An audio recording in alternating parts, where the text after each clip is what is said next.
An ex-soldier gave his meal to a homeless man, never knowing that man would become his business partner. The thought replayed in Marcus Jensen's mind like a prophecy fulfilled as he stood in the gleaming lobby of their new office building. 5 years ago, he couldn't have imagined this moment, not when he was drowning in the silence of his empty apartment, the ghosts of war clinging to his shoulders like invisible weights. The November rain battered against Marcus's kitchen window, creating a dismal soundtrack to match his mood. 3 months since his honorable discharge, and civilian life still felt like an ill-fitting uniform. His fingers traced the jagged scar running along his forearm, a permanent souvenir from Kandahar, as steam rose from the microwave dinner he'd just prepared. Chicken and mashed potatoes. The same meal he'd had twice this week already. The apartment walls seemed to close in on him, decorated with nothing but bare necessity. A bed, a couch, a TV that stayed off more than on. The silence punctuated only by the occasional car passing by outside or the hum of the refrigerator. His therapist called it adjustment period, but Marcus knew better. This wasn't adjustment. This was exile from the only world that had made sense to him for 8 years. He scooped a forkful of mashed potatoes, then paused midway to his mouth. The VA appointment earlier that day had gone poorly. Another form to fill out. Another "we'll be in touch." Another pitying look from a desk clerk who couldn't possibly understand what it felt like to have your sense of purpose surgically removed along with the shrapnel they dug out of his leg. 32 years old and nothing to show for it, he muttered to no one. His phone buzzed. A text from his sister, just checking in. "Call me?" Marcus set the phone down without responding. What would he say?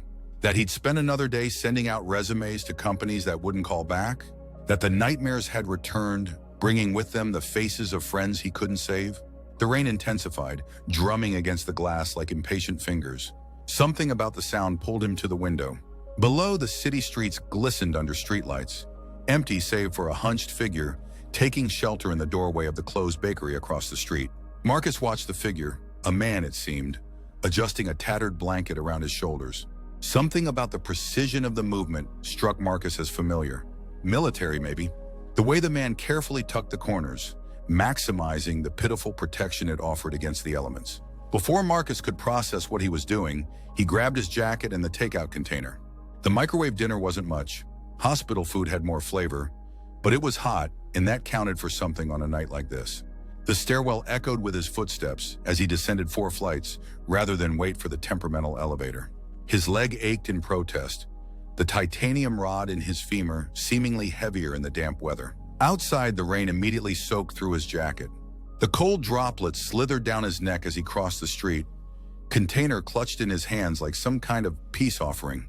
As he approached the doorway, the hunched figure tensed visibly. "Hey!" Marcus called softly, stopping a respectful distance away. "Thought you might want something warm." The man looked up, and Marcus felt a jolt of recognition. Not of the face, which was weathered and partially hidden behind an unkempt beard, but of the eyes. They held the same haunted vigilance he saw in his own mirror each morning. "I don't need charity," the man said, his voice rough but articulate. Marcus nodded. "Not offering charity. Just a meal that'll go to waste otherwise." He extended the container. "Microwave dinner? Nothing special, but it's hot." A moment of hesitation stretched between them, filled only by the sound of rain. Then with careful dignity, the man accepted the container. "Thank you." The words were simple, but weighted with a sincerity that caught Marcus off guard. "No problem."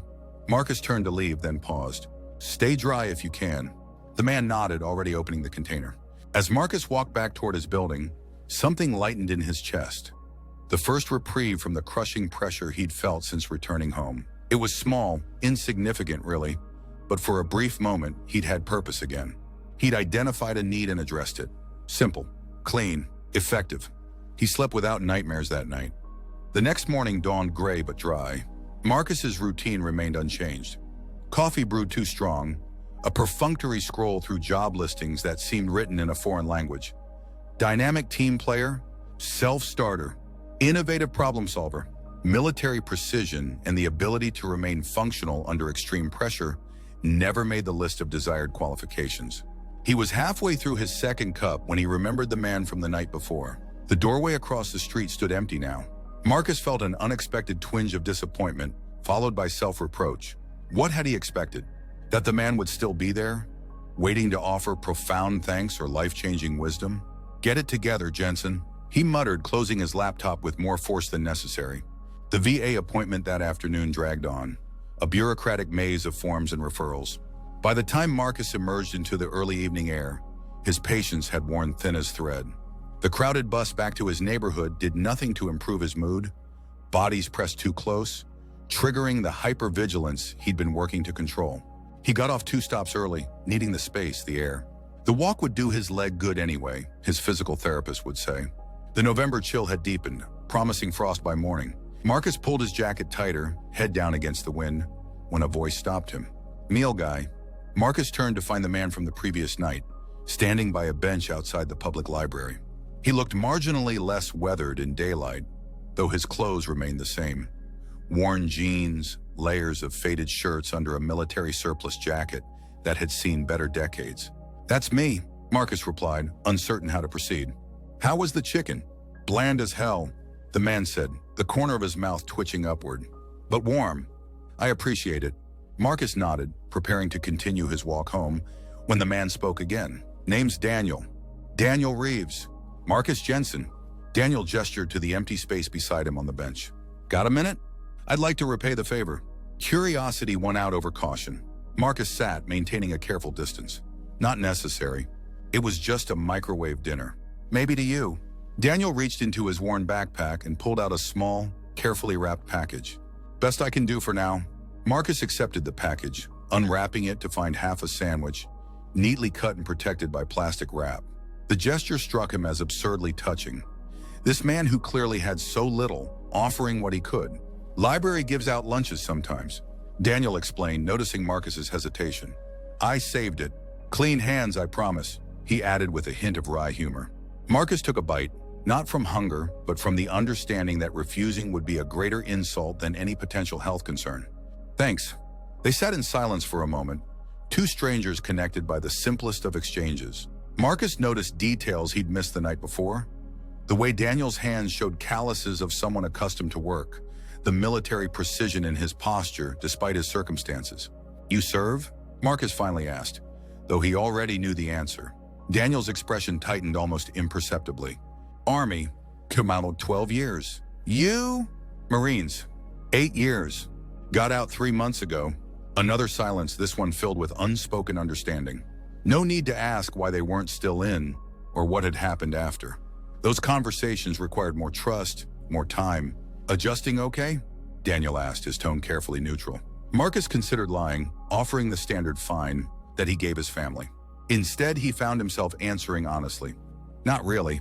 "You?" Daniel's laugh held no humor. "Evidently not." He gestured vaguely to himself and his meager possessions. The simple acknowledgement of shared struggle loosened something in Marcus's chest. For 3 months, he'd been surrounded by civilians who thanked him for his service with rehearsed gratitude, while their eyes slid away from his scars, both visible and invisible. Here was someone who understood the weight he carried without needing it explained. "What's your plan?" Marcus asked. Daniel shrugged. "Day by day. Library's warm. Got some leads on kitchen work, maybe." He hesitated, then added, "Had my own restaurant once. Before. Such a simple word to divide a life. Before the war. Before the injuries.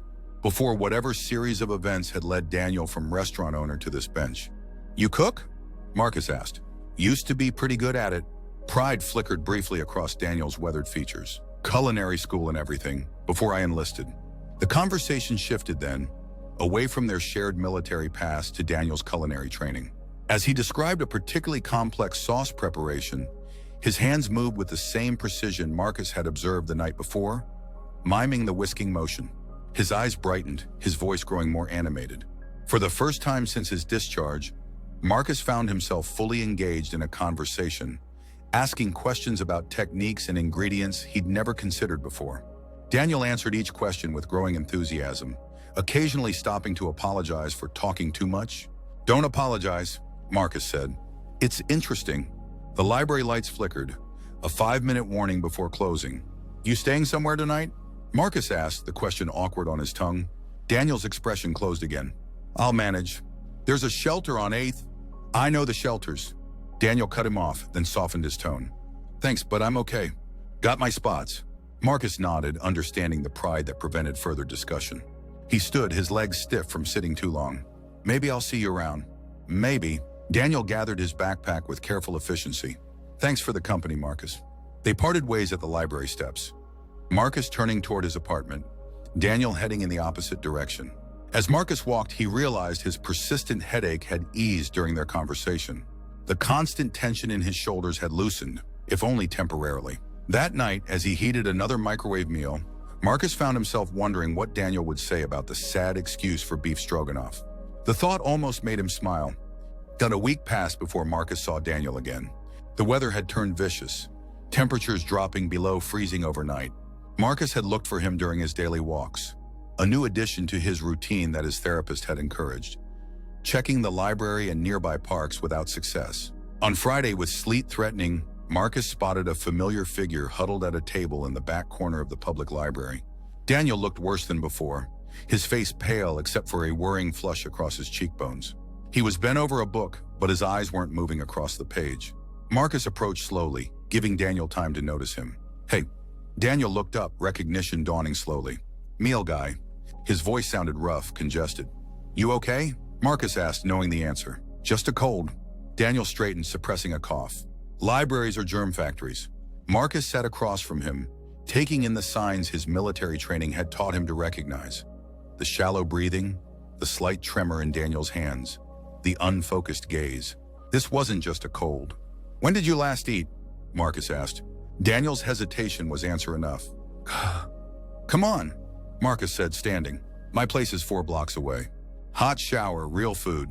I'm not a charity case, Daniel said, the words lacking conviction through chattering teeth. Never said you were. Consider it selfish. I need someone to tell me if my cooking is as bad as I think it is. Daniel's resistance crumbled under another wave of coughing. He gathered his few possessions with fumbling hands, and Marcus resisted the urge to help, understanding the importance of maintaining dignity. The walk to Marcus's apartment took twice as long as usual, Daniel's steps growing increasingly unsteady. By the time they reached the building, he was leaning heavily against Marcus, who bore the weight without comment, despite his own leg protesting. Inside the apartment, Daniel stood awkwardly in the center of the living room, looking out of place amid the sparse furnishings. Bathrooms through there, Marcus said, pointing. Towels in the cabinet. Use whatever you need. When Daniel hesitated, Marcus added, I've got an extra set of sweats that should fit. I'll leave them outside the door. The sound of the shower running gave Marcus purpose. He assessed his kitchen inventory. Pathetically inadequate, but he had eggs, bread, some cheese, canned soup. He could manage a simple meal at least. 20 minutes later, Daniel emerged, transformed. Clean-shaven, hair damp and combed back, wearing Marcus's gray sweatpants and Marine's t-shirt. He looked younger, the dirt and exhaustion washed away, though the fever still brightened his eyes unnaturally. Better? Marcus asked, setting 2 bowls of soup on the small kitchen table. Daniel nodded, lowering himself carefully into a chair. Thank you. The words carried more weight than their simplicity suggested. They ate in comfortable silence, Daniel's hands steadying as warm food and hydration began to take effect. When he'd finished, Marcus refilled his bowl without asking, and Daniel accepted without protest. You said you were a cook before, Marcus said finally. What kind of restaurant? The question opened a floodgate. Between spoonfuls of soup, Daniel described the small bistro he'd opened after his first tour, a neighborhood place specializing in elevated comfort food. The pride in his voice was unmistakable as he detailed his signature dishes, the loyal customers, the reviews that had finally started to bring in bigger crowds. What happened? Marcus asked when Daniel's story trailed off. Daniel set his spoon down, eyes fixed on the table. Got called back for another tour. Left my sous chef in charge. Came home to find the place in debt. Partner had gambling problems I didn't know about. His voice flattened. Tried to save it, but... Well, then the dreams started. Couldn't sleep. Couldn't focus. You know how it goes. Marcus nodded. He knew exactly how it went. VA help at all? He asked. Daniel's bitter laugh answered before his words did. Got lost in the system. Appointments months apart. By the time I got any real help, I'd lost the restaurant, my apartment. He shrugged. You spiral fast when you're alone. The words hit Marcus with uncomfortable familiarity. Wasn't that exactly what he'd been doing these past 3 months? Spiraling, isolating, watching his bank account dwindle while rejections piled up? You can stay here tonight, Marcus said. Couch pulls out. Daniel started to protest, but another coughing fit interrupted him. When it passed, he simply nodded, the fight gone out of him. Just tonight. Till this passes. Sure, Marcus agreed, knowing it was a lie even as he said it. He couldn't send this man back to the streets, not in this condition. Not when looking at Daniel was like seeing a glimpse of his own possible future, if things didn't change. That night, as Daniel slept fitfully on the pull-out couch, Marcus lay awake, listening to the occasional cough from the living room. For the first time since his discharge, his apartment didn't feel oppressively empty. There was someone else breathing under the same roof. Someone who understood what he'd been through without needing it explained. The realization was both comforting and terrifying. That in one night stretched into 3 as Daniel's cold revealed itself to be full-blown pneumonia. Marcus insisted he stay, pointing out the practical impossibility of recovery on the streets in freezing temperatures. Daniel's resistance weakened with each coughing fit, until finally he acquiesced with the promise that he'd make it up somehow. On the 4th morning, Marcus woke to unfamiliar sounds from the kitchen. He found Daniel, still pale but steadier, at the stove, working with the limited ingredients available. "What are you doing?" Marcus asked, rubbing sleep from his eyes. "Earning my keep," Daniel replied, flipping what appeared to be the most elaborate omelet Marcus's frying pan had ever held. "Sit. Coffee's ready." The omelet, filled with the last of the cheese, some frozen vegetables Marcus had forgotten he owned, and seasoned with a precision that transformed the basic ingredients, was the best thing Marcus had eaten since returning to civilian life. He said as much between bites.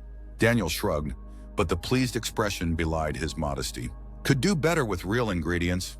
Your pantry's a war crime." Marcus laughed, actually laughed, for what felt like the first time in months. Fair assessment. They established a routine over the following days. Marcus continued his job search with renewed focus, while Daniel, gradually regaining strength, took over the kitchen. Each night, he transformed whatever Marcus brought home into meals that exceeded the sum of their parts. "You're wasted on an audience of one," Marcus commented one evening over a pasta dish Daniel had created from seemingly nothing. Daniel's eyes remained on his plate. "Not like I can just open another restaurant. No capital, no credit, no fixed address." He gestured around the apartment. "This is temporary, I know that." The thought of returning to his solitary existence sent an unexpected pang through Marcus's chest. He'd grown accustomed to coming home to the smell of cooking, to conversations that stretched late into the evening, to someone who understood his occasional need for silence without taking offense. "It doesn't have to be temporary," Marcus said carefully. "Not until you're back on your feet properly." Daniel looked up, surprise evident. "I can't just—" "I've got the space," Marcus interrupted. "And let's be honest, we both know I'm one bad month away from where you were. 2 disabled vets splitting rent makes more sense than one of us sleeping in library doorways and the other staring at empty walls all night." The proposition hung between them, both men aware of the vulnerability it exposed. They were still essentially strangers, bound by nothing more than shared military experience and a random act of kindness. Daniel set his fork down, considering. "I'd need to contribute. Properly. You already are. I haven't eaten this well in, maybe ever." A small smile crossed Daniel's face. "That's because you have the culinary instincts of an MRE." The decision wasn't formalized with any great declaration. Daniel simply stopped referring to his stay as temporary, and Marcus cleared half the closet in the spare room that had stood empty since he moved in. 2 weeks later, Marcus received a call that changed everything. A security consulting firm willing to take a chance on his military experience. The salary wasn't impressive, but it was steady work with potential for growth. He arrived home that evening to find Daniel bent over a notebook at the kitchen table, pages filled with what looked like recipe calculations and cost projections. "Got the job," Marcus announced, dropping his keys on the counter. Daniel looked up, genuine pleasure spreading across his features. "That's great. The security thing?" Marcus nodded, then gestured to the notebook. "What's all this?" A flicker of hesitation crossed Daniel's face before he pushed the notebook across the table. "Been thinking about options, ways to get back on my feet." Marcus scanned the pages. Detailed plans for a small-scale catering operation, recipes, cost breakdowns, potential clients, all meticulously calculated. "You'd need startup capital," Marcus observed, turning a page. "Yeah, that's the roadblock." Daniel took the notebook back. "But I've got time to figure it out. Maybe once I have an address, I can access some VA benefits, get a regular job somewhere." An idea began to form in Marcus's mind, pieces falling into place like a tactical assessment. How much would you need? Minimum? Daniel named a figure that represented nearly all of Marcus's savings. Money he'd been keeping as a safety net since his discharge. What if I invested? The words were out before Marcus could fully process them. A business partnership. Your expertise, my capital. Daniel stared at him, disbelief evident. You barely know me. I could be anyone. You're not anyone, Marcus replied simply. You're the guy who shared his sandwich when he had nothing else. I trust that guy. That night, they stayed up until dawn, refining plans, adjusting figures, arguing good-naturedly over details. By morning, they had the rough framework of a business plan, a small catering operation focusing initially on corporate lunches and small events, with potential to grow. They named it Second Serving, Daniel's idea, with a meaning that worked on multiple levels. A fresh start for both of them, a reference to food service, and a nod to their second tours of duty, which had both broken and defined them.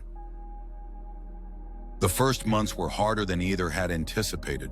Marcus balanced his new job with helping Daniel establish their fledgling business. They converted their small kitchen into a prep space, navigated the labyrinth of permits and licenses, and scrambled to find clients willing to take a chance on an unknown caterer. Their first job, lunch for a small law firm, nearly ended in disaster when their borrowed delivery vehicle broke down. Marcus carried 3 trays of sandwiches 6 blocks in the rain, arriving mud-splattered but on time. The client, impressed by their determination, became a regular and a source of referrals. Slowly, painfully, they built a reputation. Daniel's food spoke for itself, and Marcus discovered an unexpected talent for the business side. His military precision and problem-solving abilities, translating well to logistics and client relations. They moved to a larger apartment with a proper kitchen. Then 8 months in, they took the leap to a small commercial space. A retired food truck installed in a commissary kitchen they shared with other culinary startups. Through it all, their unlikely friendship deepened. Marcus's nightmares became less frequent, and Daniel's periods of withdrawn silence shortened. They developed a shorthand, anticipating each other's needs and moods with the instinctive awareness that came from shared trauma and recovery. The anniversary of their business partnership coincided with a milestone. Their first major event, catering a corporate retreat for 60 people. The profit would be enough to consider the next step, a permanent location of their own. The night before the event, as they prepped in their shared kitchen space, Daniel paused in his methodical vegetable chopping. You know what I was thinking about earlier? He asked, knife hovering above a carrot. Marcus looked up from the invoice he was reviewing. What's that? That night, the microwave dinner, Daniel resumed chopping with precise movements. If you hadn't come down those steps, he didn't need to finish the thought. They both knew the possibilities. Daniel succumbing to pneumonia on the streets, Marcus continuing his isolated descent into depression, 2 lives remaining broken instead of helping to mend each other. I've been meaning to ask, Marcus said, setting the invoice aside. Why did you accept it? The meal. You said you didn't want charity. Daniel considered the question, hands still moving with practiced efficiency. Wasn't the food, he finally said. It was how you offered it, like it was nothing special. No pity, he shrugged. Felt like something a friend would do. The simple explanation struck Marcus with unexpected force. In that moment, rain-soaked and in pain, extending a mediocre meal to a stranger, he hadn't been thinking of charity or good deeds. He'd simply been responding to a human need in the most basic way. Food for hunger, connection for isolation. We should probably write that part out of the official business origin story, Marcus said with a wry smile. It all started with a microwave dinner that tasted like cardboard. Daniel laughed, the sound filling the kitchen. I don't know. Has a certain charm to it. They worked late into the night, preparing for the next day's event, moving around each other with the synchronicity of long practice. 2 broken men who had found in each other not just healing, but purpose. Not just shelter, but home. 5 years later, Marcus stood in the gleaming lobby of their new building, morning sunlight streaming through floor-to-ceiling windows. Behind him, the soft bustle of staff preparing for the day's service created a pleasant background hum. From a food truck to a small cafe, and now this, a full-service restaurant with a catering operation that employed 15 people. Most of them veterans struggling to find their footing in civilian life. Admiring your kingdom? Daniel's voice came from behind him, warm with amusement. Marcus turned to face his business partner and best friend, carrying 2 cups of coffee. Daniel's appearance had transformed over the years. The weathered homeless man replaced by a confident chef in crisp whites, though he still wore his hair military short and stood with parade ground posture. Our kingdom, Marcus corrected, accepting the coffee. Just thinking about how we got here. Daniel nodded, understanding without explanation. From microwave dinners to this. Who'd have thought? They moved toward the large windows overlooking the city streets below. The same streets where they had once been separated by the vast gulf between having a home and having none. Now they stood side by side, both changed by the journey they'd taken together. You know what today is? Daniel asked, steam rising from his cup. Marcus nodded. 5 years since that night. One meal, Daniel said softly. One simple meal. The morning light caught in the glass and steel of the building across the street, reflecting back at them like a mirror showing two versions of themselves, who they had been and who they had become. Not through grand gestures or dramatic interventions, but through the steady accumulation of small kindnesses, shared burdens, and mutual trust. Marcus raised his cup in a small toast. To second servings. Daniel's cup met his with a gentle clink. And to the people who offer them. Outside, the city was waking up. People hurrying to work, to school, to 1,000 unknown destinations. Among them walked others like they had once been. Broken, isolated, in need of the simplest human connection. And in the warm light of their shared accomplishment, both men silently renewed the promise they had built their business on. To remember always the transformative power of one meal shared with a stranger.